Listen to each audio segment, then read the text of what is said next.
Good evening students. Start करेंगे हम आज का टॉपिक। और आज का टॉपिक है हमारा how do enzymes bring about such high rates of chemical convergence. कैसे होता है इनका एक्शन, तो उसके बारे में अभी हम पढ़ने जा रहे हैं। तो हमको ये पता है कि जो भी केमिकल सब्सटेंस प्रोडक्ट में कन्वर्ट होता है, उस केमिकल सब्सटेंस को हम क्या बोलते हैं। जो भी केमिकल सब्सटेंस का प्रोडक्ट में कन्वर्जन होना है, जिससे भी प्रोडक्ट बनना है, वो केमिकल सब्सटेंस को हम बोलते हैं सबस्ट्रेट। ठीक है, और उसको हम एस से रिप्रेजेंट करते हैं। और जिसमें कन्वर्ट होना है प्रोडक्ट, सबस्ट्रेट से क्या बनता है प्रोडक्ट, तो प्रोडक्ट को हम पी से रिप्रेजेंट करते हैं। यानी जो सबस्ट्रेट है वो किस में कन्वर्ट होगा, प्रोडक्ट में। एस मतलब सबस्ट्रेट, पी मतलब प्रोडक्ट। अब ये सबस्ट्रेट प्रोडक्ट में कन्वर्ट कैसे होगा, तो जो सबस्ट्रेट है, आपको पता है कि हमने पढ़ा है प्रोटीन का जो है वो हमने सारे स्ट्रक्चर्स पढ़े हैं। तो प्रोटीन का जो 3 डायमेंशनल स्ट्रक्चर है, जिसके अंदर बहुत सारी पॉकेट्स बन जाती हैं, हमने पढ़ा हुआ था सर्विक्स पॉकेट्स, एक्टिव साइट जिसको हम बोलते हैं, वहाँ पर आकर जो है वो सबस्ट्रेट जो है वो अटैच होता है। मान लो यहाँ पर है तो एक स्पेसिफिक है जो वहाँ पर आकर जुड़ेगा एक्टिव साइट पर। इसको हम पॉकेट्स बोलते हैं, या हम इसको एक्टिव साइट बोल सकते हैं। तो यहाँ पर इन पॉकेट्स में, एक्टिव साइट में, क्लेफ्ट में आके ये जो सबस्ट्रेट है वो अटैच्ड हो जाता है। ये क्या हो गया, ये एंजाइम हो गया। और ये इसकी जो एक्टिव साइट है या क्लेफ्ट है या पॉकेट है, वहाँ पर अगर जो सबस्ट्रेट है वो अटैच होता है, क्योंकि सबके लिए जो एंजाइम है वो स्पेसिफिक होता है। तो यहाँ पर जो है ये इसके साथ अटैच्ड होगा। ठीक है, तो जब ये इसके साथ अटैच्ड होता है तो इसमें इसके साथ अटैच्ड होना क्या है, ऑब्लिगेटरी यानी कंपलसरी है। ये एक ऑब्लिगेटरी प्रोसेस है। ऑब्लिगेटरी प्रोसेस है क्यों, क्योंकि जब तक ये एंजाइम के साथ अटैच नहीं होगा तो ये अपने जो स्पेसिफिक प्रोडक्ट है उसमें कन्वर्ट नहीं होगा। पर जब ये अटैच होता है तो उसके बीच में बहुत सारी जो है वो ट्रांजिट फेज, ये फिनोमिना कहलाता है ट्रांजिट फिनोमिना।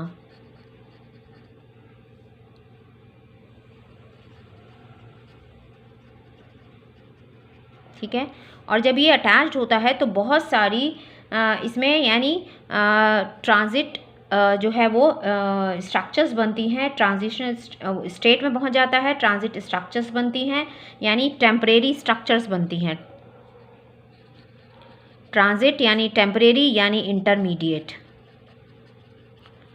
और वो स्टेबल नहीं होती। जैसे कैसे बनती हैं वो, जैसे एंजाइम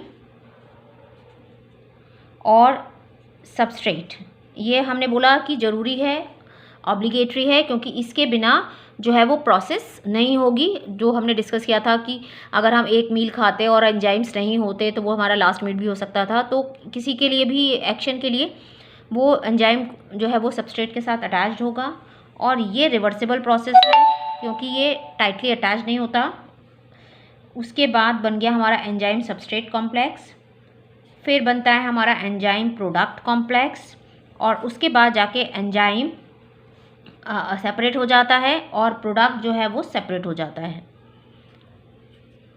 तो ये जो है इंटरमीडिएट स्टेज, जो ट्रांजिट जो इंटरमीडिएट स्टेजेस हैं, जो हमारी ये जो है टेम्परेरी होती हैं, जो अनस्टेबल होती हैं, ये अनस्टेबल हैं। और जब प्रोडक्ट बन जाता है और एंजाइम वापस जो है वो सेपरेट हो जाता है, ये हमारी स्टेबल जो है प्रोडक्ट होते हैं, ये स्टेबल स्टेट होती हैं, ये अनस्टेबल होती हैं। ये ऑल्टर्ड स्ट्रक्चर स्टेट भी बोल सकते हैं हम इसको, और ट्रांजिशन भी बोल सकते हैं हम इसको। जब ये प्रोसेस होनी है, जब एंजाइम और ये प्रोसेस कर रहा है, उस टाइम पर सबस्ट्रेट को प्रोडक्ट में कन्वर्ट होने के लिए कुछ एनर्जी की भी रिक्वायरमेंट होती है, क्योंकि आपको पता है कि जब एंजाइम और सबस्ट्रेट जुड़ रहा है तो वहाँ पर जो प्रोसेस स्टार्ट होगी, कुछ मेकिंग होगी बॉन्ड्स की, कुछ ब्रेकिंग होगी। मेकिंग एंड ब्रेकिंग दोनों चलेंगे, मेकिंग एंड ब्रेकिंग दोनों चीज़ें होंगी। तो यहाँ पर एक ग्राफ है जो जिसमें वाई एक्सिस पे दिखाया है पोटेंशियल एनर्जी और एक्स एक्सिस पे दिखाया है प्रोग्रेस ऑफ रिएक्शन। तो यहाँ पर बताया है कि कैसे एक सबस्ट्रेट प्रोडक्ट के अंदर कन्वर्ट होता है। तो यहाँ पर सबस्ट्रेट को प्रोडक्ट में कन्वर्ट कराना है, तो सबस्ट्रेट को जब प्रोडक्ट में कन्वर्ट कराना है तो पहले उसको एनर्जी देनी पड़ती है। क्यों? क्योंकि आपको पता है कि कोई भी रिएक्शन को स्टार्ट कराने के लिए एनर्जी की रिक्वायरमेंट होती है। तो ये जब पहले हमें देनी पड़ती है, बाद में वो चाहे उस एनर्जी को रिलीज़ कर देता है। मान लो एक प्रोडक्ट यहाँ पर था, ये सबस्ट्रेट यहाँ पर है और इस सबस्ट्रेट को प्रोडक्ट नीचे है। यहाँ पर भी ध्यान रखना है दोनों के लेवल में। अगर सबस्ट्रेट का लेवल ऊपर है प्रोडक्ट से तो इसका मतलब ये एक्सोथर्मिक रिएक्शन है, यानी इसकी एनर्जी लेवल हाई है, इसकी एनर्जी लेवल लो है, तो ये एक्सोथर्मिक रिएक्शन है। और अगर प्रोडक्ट यहाँ होता, सबस्ट्रेट नीचे होता, तो ये एंडोथर्मिक रिएक्शन होती। तो जितनी भी एक्सोथर्मिक रिएक्शन है वो स्पॉन्टेनियस रिएक्शन है, क्योंकि यहाँ पर हमारे को एनर्जी नहीं देनी होती है, थोड़ी सी इसको एनर्जी गेन करनी होती है रिएक्शन को प्रोसीड कराने के लिए। तो अगर हम इसका ग्राफ बनाते हैं तो इस तरह से सबस्ट्रेट पहले एनर्जी गेन करेगा और गेन करने के बाद ये रिलीज़ करना स्टार्ट कर देगा और उसके बाद ये प्रोडक्ट में कन्वर्ट हो जाएगा। तो जितनी एनर्जी की इसको रिक्वायरमेंट होती है, आपको पता है कि सारे मॉलिक्यूल्स हैं, अब वो मॉलिक्यूल्स आपस में रिएक्ट कैसे करेंगे? जब वो वाइब्रेट करेंगे, एक दूसरे के साथ कोलाइड करेंगे, और उसको वाइब्रेट करके कोलाइड कराने के लिए एनर्जी की रिक्वायरमेंट होती है। और ये एनर्जी क्या कहलाती है? ये एनर्जी कहलाती है एक्टिवेशन एनर्जी। एक्टिवेशन एनर्जी, ठीक है। और ये सबस्ट्रेट धीरे धीरे अपनी एनर्जी लॉस करता है और उसके बाद ये प्रोडक्ट में कन्वर्ट हो जाता है। अब अगर हम यहाँ पर एंजाइम दे देते हैं तो एंजाइम का काम क्या है कि ये एंजाइम क्या करेगा? इसको सबस्ट्रेट को प्रोडक्ट में तो कन्वर्ट करेगा, बट उसका जो एनर्जी है, एक्टिवेशन एनर्जी है, उसको वो कम कर देगा। तो यहाँ पर जो एक्टिवेशन एनर्जी है वो कम हो गई, यानी कम इसको एनर्जी की रिक्वायरमेंट हुई और उसके बाद वो जल्दी से प्रोडक्ट में कन्वर्ट हो गया। अगर एंजाइम नहीं था तो उसका एक्टिवेशन एनर्जी जो थी वो, ये एक्टिवेशन एनर्जी है विदाउट एंजाइम, विदाउट एंजाइम, और ये है विद एंजाइम, ठीक है।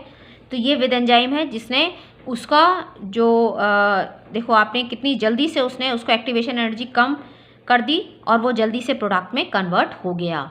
तो ये रिक्वायरमेंट स्टार्टिंग में होती है कोई भी रिएक्शन को प्रोसीड कराने के लिए, ताकि उसके मॉलिक्यूल वाइब्रेट करें, एक दूसरे के साथ कोलाइड करें और जल्दी से वो प्रोडक्ट में कन्वर्ट हों। अब दोनों का लेवल अलग अलग है, सबस्ट्रेट ऊपर है, प्रोडक्ट नीचे है, इसका मतलब ये एक्सोथर्मिक रिएक्शन है, ठीक है। और ये क्या कहलाती है? ट्रांजिशन स्टेट, क्योंकि ये जितने भी बनते हैं ये सारे अनस्टेबल होते हैं और उसके बाद स्टेबल प्रोडक्ट हमारा बन जाता है, एंजाइम फ्री हो जाता है दूसरी रिएक्शन करने के लिए।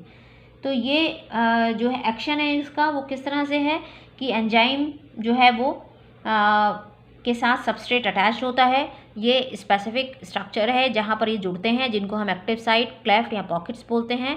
और सबके लिए ये लॉक एंड की तरह है कि हर एक के लिए एक एंजाइम फिक्स होता है जो उसको कन्वर्ट कराता है, और एंजाइम की वजह से उसकी जो उसको टाइटली ये पकड़ लेता है, उसकी शेप भी थोड़ी सी चेंज हो सकती है, टाइटली उसको सबस्ट्रेट को पकड़ ले, ठीक है। और इस टाइम पर इनकी जब ये प्रोसेस होती है तो उस टाइम पर कुछ मेकिंग भी होती है बॉन्ड्स की, कुछ ब्रेकिंग भी होती है, और तब जाके ये प्रोडक्ट बनता है, ठीक है। तो इस तरह से ये प्रोसेस करता है। तो ये आपको समझ में आया होगा कि किस तरह से ये प्रोसेस हो रही है। क्या है? S P, S substrate, P product.